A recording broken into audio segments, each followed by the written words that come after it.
This is Creatures of Ava, or Ava. I don't really know how you meant to say it. But anyway, it's a game that's currently available on Steam and on Xbox, and it's also available on Game Pass on both PC and Xbox. Now, I saw it go up on Game Pass, and I kind of just let it slip by, because I was like, oh, this doesn't look like the sort of game for me. I saw a couple of screenshots, didn't look that interesting. Then a community member, Findley, recommended it, saying he'd downloaded it to give it a go, and he really enjoyed it. And I'm so glad I gave it a try, because it's quickly become one of my favourite games of 2024 so far. So, to try and explain what sort of game it is a little bit tricky. It's kind of an action-adventure with slight RPG elements, I guess. But I'll show you a bit of gameplay so we can see. First of all, you'll probably be struck by how absolutely gorgeous this game is. I know there's lots and lots of titles that have kind of had this kind of art style, you know, quite saturated, very colourful, slightly whimsical. That's quite popular in games at the moment. But there's something about this that's just so much more accomplished than all of them. I think it might just be like how everything in the game is moving. You can see all the trees swaying in the wind swirling around, there's some butterflies there. There's animals about that kind of react to you a little bit. There's lots of characters. You can see someone down there, I don't know if they're doing some yoga or something. Someone else is wandering around, there's some torches. It's just really, really atmospheric. And in this game, what you're trying to do is you're basically someone who's crash landed on this planet, and you know this planet is dying in some way. It's got some sort of virus, something making it sick, and you've decided to come and save it. But when you land, you meet these people. This is a race of people, and they aren't interested in you saving the planet. They don't think the planet needs saving. If anything, they're weirdly dismissive of humans. And the writing is genuinely really funny. The way these, like, you keep on trying to say that you're saving these people, and they're like, just go away, stupid human. I really like that. I think it's very, very funny. But you end up kind of working with them a little bit to try and accomplish a few different goals, and they teach you some skills and how to interact with various animals around the world. So if we just head on out of this village, I can show you what I mean. Oh, apparently I've never been here before. It's Tabitha's control center. Okay. So you can do some stuff that you know normally do in these open world games. Like you can collect stuff, like I'm just collecting some flowers there, and then you can craft those into health potions and things like that. You can do a little bit of light platforming if you want to do, like that's something that's available as well. There's a lot of different sort of areas to explore, and some of them are blocked off by abilities that you might not have straight away.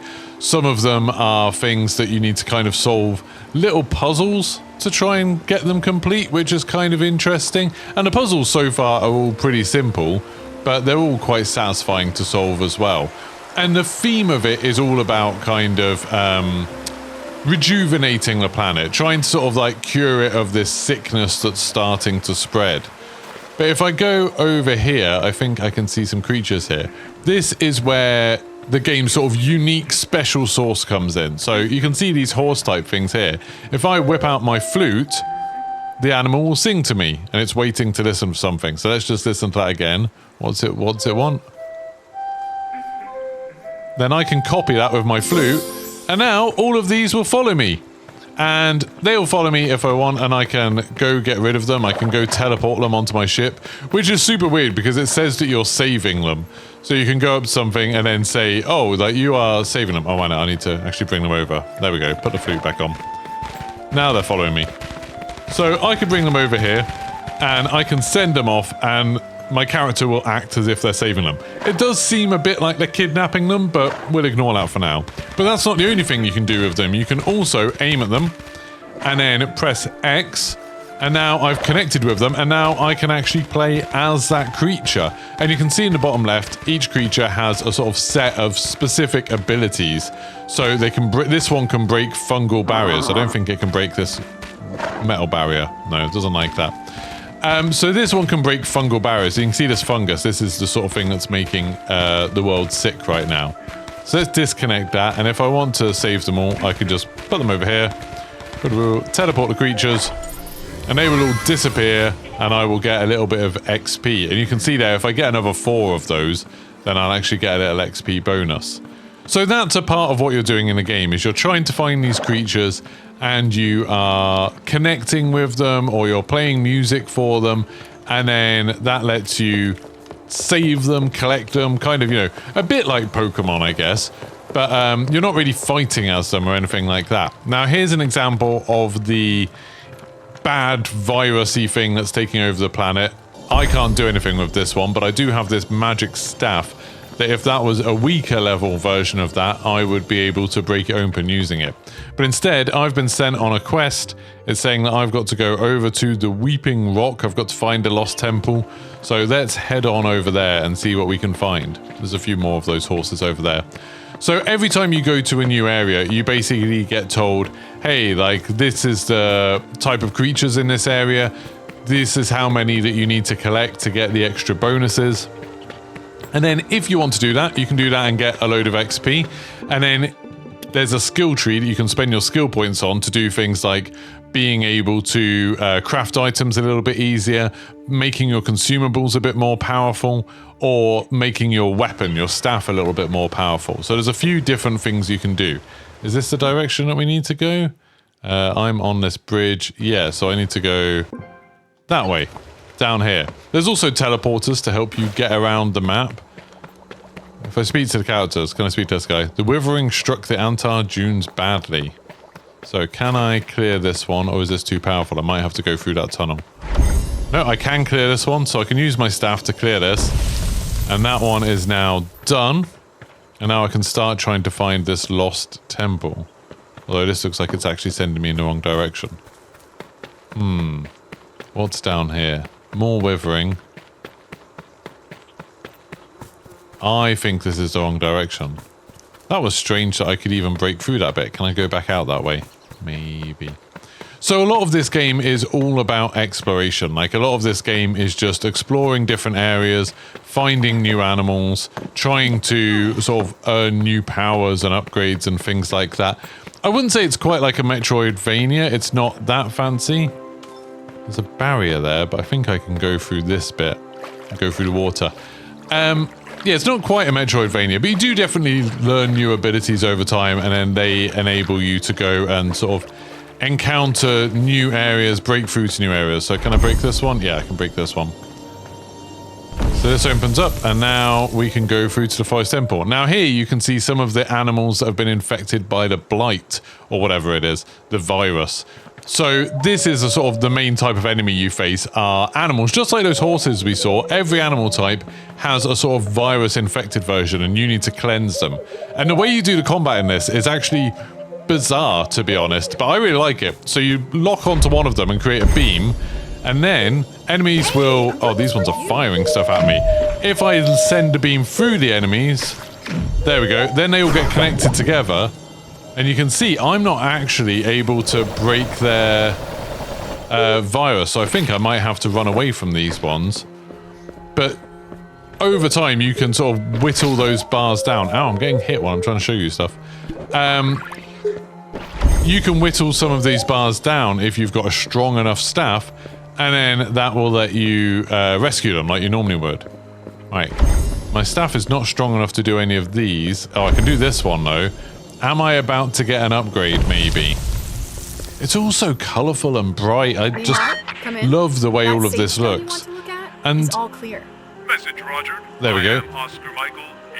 There's voice acting. The voice acting is fine, I would say. It's pretty good. The writing, as I said, is genuinely good. I think it's actually quite funny a lot of the time, which very few games are. I find it, you know, some games try to be funny and they try too hard. I think this has got quite a mature sense of humour. Let's see what this sage stone shows us. So this is Nimar, who actually likes us a bit more than most of them. And I can upgrade my staff here. I'm guessing this will now let me unlock some more areas that have those yellow bulbs.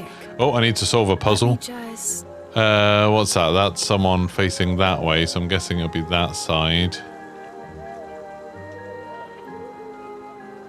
That'll be like that, maybe? Oh, yeah, so then I can see. That will be like that. So then this one will be... Fit the pieces together. Not like that, maybe? There we go. And that one looks like it goes there. Then that one goes there. Then that one goes there. Then that one goes there. So yeah, there's a few puzzles like this where you just have to match shapes, basically. Really easy stuff. Like, it's nothing too challenging. So much of it is unknown to us. But it's quite nice that it gets you to focus on these kind of pictures and then think about what it's showing. There was only stone. It's a nice way of getting across some story beats, rather than just having a completely abstract puzzle, having it so, oh, you're piecing together an image that shows something about the history of the land. The game seems to care a lot about the kind of lore of the land. Oh, I've been trapped in here. So now I can weaken the withering for a limited time. Yellow wither blossoms are immune to absorption unless affected by Christ. So, right trigger when I'm connected to it. There's an old word on this sage stone. Oh, there we go. I just tapped right trigger. It means to prepare something for breaking. There we go. Weaken. We have weakened it. Now can I go back and find those little creatures? Oh, there's some Luca stems. Huh. More power.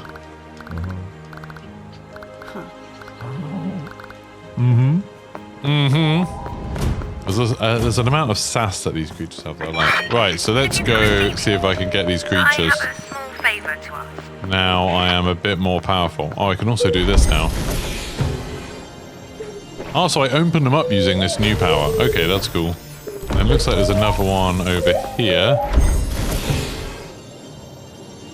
See what these will show me. So that should break open this. Those little things are shooting at me. I can just hear them in the background. Having a go. Oh, there we go. We found a backpack pocket.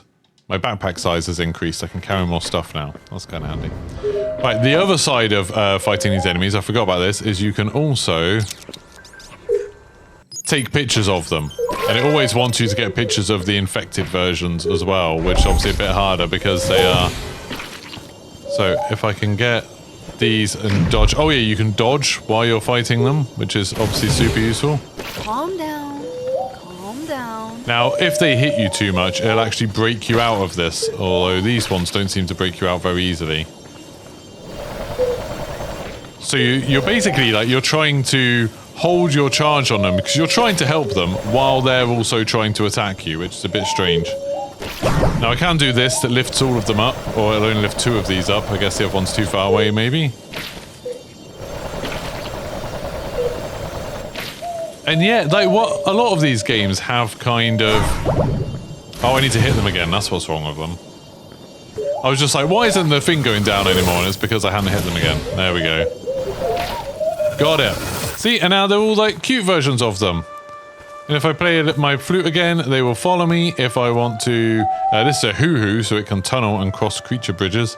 I can connect with it. And then if I want it to sing, I can get it to do that. It sings and like opens up plants. I think these blue plants are an example of the plants it can open. Here we go. So I can use this one to make these plants open up, and then they sometimes have like items inside. Yeah, there's some healing potions in these ones. There's also one of these creature bridges over here. Don't think I can break these with this one. I think I need that creature to break them. So let's just... Oh, I can't. Let's forget about that for now. I'm going to heal. I think I've already got a picture of this.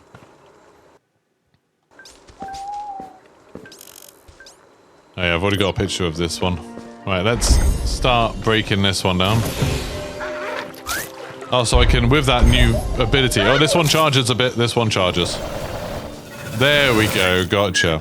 So now I've got this one. I can connect to that one, and he can bite, which means I can break this down. Which means we can get to the next lot. Oh, and they've got this thing on them as well. Oh, I've been hit by them. I am trying to free you. Be thankful. There we go. Right, I've got them free. Now if I connect to this hoo-hoo. You heard me. It's a hoo-hoo. Then I can run up this creature bridge. And then that means that I can get down to here and open up this bridge. Which will let the other thing come up and bite. Oh no, it can't get up here, can it? Oh, that's annoying. Right, sing that, so then that'll open that up. He can't bite, so I'm going to have to disconnect from him. Can he go on bridges? Can you go on a creature bridge? Oh, yeah, he can do that too. So he can go up here and bite. Let's make it a bit easier to get around in this area. And this is basically the kind of way the game works, is you move around the world, exploring, trying to work out how to get to new areas, trying to work out what animals you need to free, what animals you need to get away from. If I do a roll, then it annoyingly breaks my thing. So you have to be like a little bit careful about how you're... Or if I go in water, apparently it breaks it. Right, so that one's free now. Oh, those two are, so I just need to do this one now. That should be easy. I can lift him up using another ability. There we go, so we got all of them. Yeah, the game is basically this. Like, you go around and you try to capture animals, explore, open up new locations. It's really cool. And when I started playing this the other day, oh, this is one of the things that I can use to rescue them. So I can gather them all up and then send them all off at once if I want to. When I was playing this for the first time the other day, the thing that this most reminded me of, weirdly, is Zelda Ocarina of Time. For those of you who are old like me and remember playing Ocarina of Time, probably pretty fondly, and actually most of that era of Zelda games, so I think Twilight Princess, Wind Waker, all of those games had a similar kind of vibe. In the first sections of those games, the first hour or two, you're normally in a little community and you're going around doing little jobs for people. There's a lot of kind of charm in exploring the environments and interacting with all of the little residents. You know, in Ocarina, you've got all the people in Kokiri Village, and then you go over to Kakariko, and you're not really doing anything super important. You're not doing anything that's particularly dramatic, but instead you're just exploring this lovely world and enjoying the music. It probably helps that also, you know, like you've got the ocarina in Ocarina of Time, you've got the flute in this. And if you want, you can just play the flute, you know.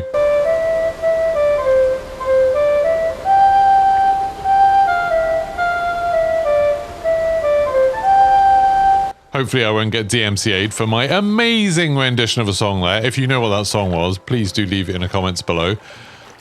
But yeah, that lovely feeling you had at the beginning of Ocarina of Time when you're exploring Kokiri Village and doing little jobs for people, trying to work out how to open up every little entrance. That's the vibe I get from this game. And I'm really surprised to feel that, because I really haven't found a game where I felt that way for a long while. I think lots of games tried after Zelda, but none of them have quite got it right. And I can't put my finger on exactly what it is that makes this game stand out amongst all of the other games that look a little bit like this. Maybe it's that all of those little mechanics, like fighting the different creatures and trying to save them, collecting them up, all of that stuff is actually quite fun. Like, it's quite a fun thing. It doesn't take too long. Maybe it's just the incredible colors and the design of the world. You know, it's got that kind of Dark Souls thing of being able to see places in a distance, and then you know at some point you're going to be going over there and interacting with those places. Maybe it's the funny writing that kind of caught me off guard, that actually a lot of these characters are really entertaining and I want to hear more from them. I want to meet more of these creatures because they're entertaining to me. I've got no idea exactly what it is out of all those things, but as a package, it is absolutely awesome. And if you've got Game Pass, it's not going to cost you anything extra to try it. So I heartily recommend Creatures of Ava, whatever it is. It's a lot of fun. It's well worth your time. And please do come back and let me know in the comments if you enjoyed it too, because I kind of just want to spread the word about these games. I've been doing this a lot lately, just finding games that I really like that I think maybe other people haven't noticed, and trying to spread the word a bit and give them a bit more attention, because it is absolutely charming.